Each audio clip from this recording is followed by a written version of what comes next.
एक गुरु अपने शिष्य के अत्यधिक विकास से बहुत ही खुश थे। उन्हें लगा कि अब शिष्य का मार्गदर्शन करने की कोई जरूरत नहीं है, इसलिए उस शिष्य को एक नदी किनारे बनी अपनी छोटी सी कुटिया में छोड़कर निकल पड़े।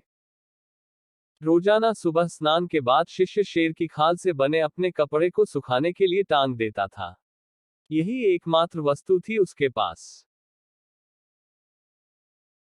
एक दिन चूहों ने उस शेर की खाल को कुतर डाला। ये देखकर शिष्य बहुत ही उदास हो गया। वस्त्र ना होने के कारण वह दूसरे वस्त्र मांगने गांव वालों के पास पहुंचा। अगले ही दिन चूहों ने दूसरे वस्तु में भी छेद कर डाला। चूहे से परेशान होकर उसने एक बिल्ली को पाल लिया। अब उसे समस्या चूहों से तो नहीं थी, लेकिन बिल्ली उसके लिए परेशानी का सबब बन गई।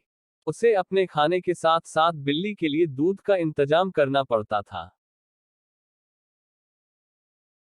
एक दिन उसे लगा कि मैं कब तक गांव वालों से मांगता रहूंगा, क्यों ना मैं खुद ही एक गाय रख लूं।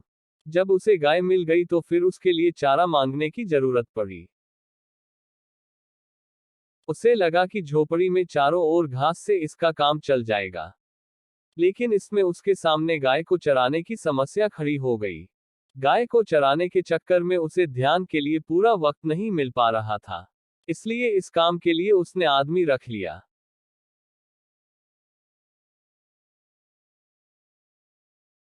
अब सवाल आया कि काम करने पर निगरानी की। इसके लिए उस शिष्य ने एक महिला से शादी कर ली, जो इसके इन सारे कामों को निगरानी करती और उसके काम में हाथ बटाती। आगे चलकर ऐसा वक्त आया जब वह गांव का सबसे धनी व्यक्ति बन गया। कई सालों के बाद अचानक एक दिन गुरुजी उस गांव में पहुंचे। सब कुछ बदला हुआ देखकर वे दंग रह गए। उन्होंने देखा कि जहां कभी कुटिया हुआ करती थी वहां आज एक आलीशान इमारत खड़ी है। उन्होंने एक नौकर से पूछा, क्या यह वही जगह है जहां कभी मेरा एक शिष्य रहा करता था? नौकर उन्हें कोई जवाब देता, इससे पहले ही गुरु का वह शिष्य हाजिर हो गया। गुरु ने उसे पूछा, वत्स, आखिर ये सब क्या है?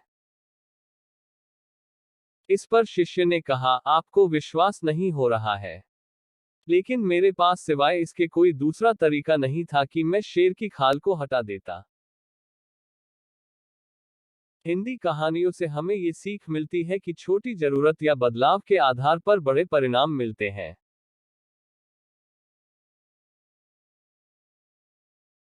अगर ये कहानी पसंद आई है तो लाइक शेयर सब्सक्राइबर्स करें और कमेंट में बताएं कहानी कैसी लगी। कहानी पढ़ने और सुनने के लिए धन्यवाद।